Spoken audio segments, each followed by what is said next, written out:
Welcome to Orbit Online's Make a Booking video tutorial. Let's start by clicking on the new booking icon in the top right of the dashboard. A quick tip before takeoff. Up in the navigation bar, you'll see the Guide Me tool. It has pop-ups with helpful information and lets you know where you are if you get lost. Think of it as your Orbit Online tutor. Then enter your traveler's name. Your most frequent travelers will appear automatically. You can also search for a traveler and, if their profile has not been set up, you have the option to book them as a guest traveler. For this tutorial, we'll be selecting Mr. Demo Traveler Bear. We'll call him Mr. Bear from now on. If there are additional travelers in the group, you can add them to the booking by clicking the plus symbol. Now for travel components. There are icons for fly, stay, transfer, and drive. We're going to choose Fly and Stay.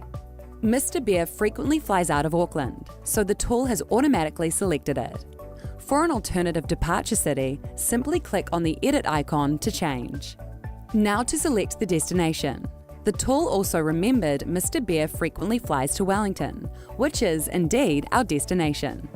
These automatic suggestions can really save time for your frequent travelers. Or if the preferred destination doesn't appear, simply type it in. Now we need to choose our travel date. On the calendar page, select Mr. Bear's travel date.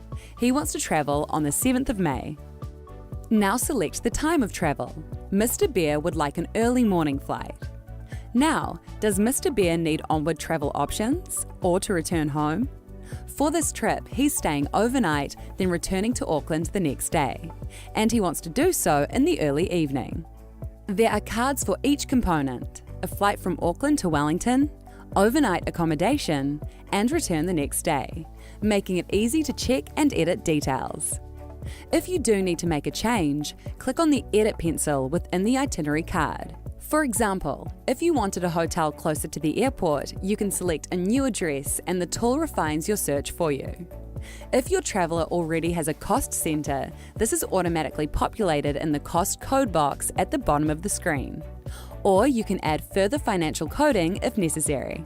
Here's another good feature for frequent travelers. If this booking overlaps with another booking for Mr. Bear, it will give you a warning. So let's check Mr. Bear's booking by selecting Continue to Itinerary. In one click, the tool will now search all the components you have selected and compile the entire itinerary. So let's have a look at our flight options for the 7th of May.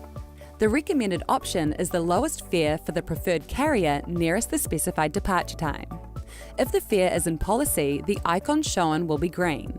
If the fare is out of policy, this icon will be orange. To find out more about the recommended option, use the drop-down menus to check fare details and inclusions, or to change fare type. Let's select a FlexiTime fare for Mr. Bear. If your traveler doesn't have a frequent traveler membership preloaded, you can do so by selecting Add Membership. This information will also be saved for future trips. Mr. Bear doesn't have a membership, so we will hit OK. We can now select accommodation.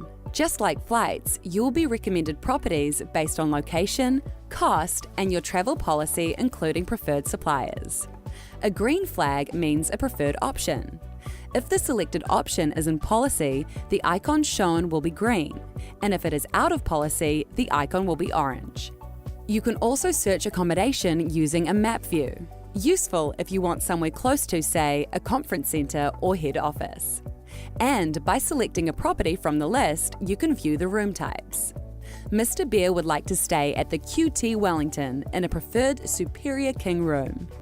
Potential savings are displayed bottom right corner of the accommodation card. Scroll down to select Mr. Bear's return flight. Follow the same process as the departure flight.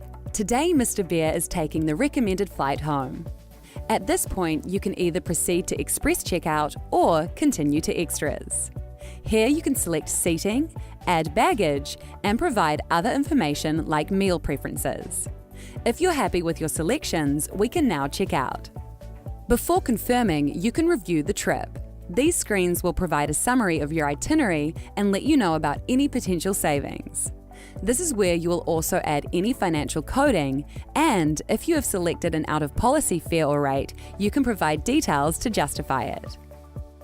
You may also need to provide additional approval information. You will need to accept the terms and conditions.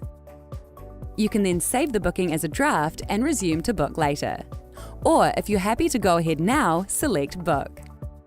All done! The booking will now show as pending approval and can be viewed in your Manage Bookings list with other bookings. Thanks for watching Orbit Online's Make a Booking tutorial.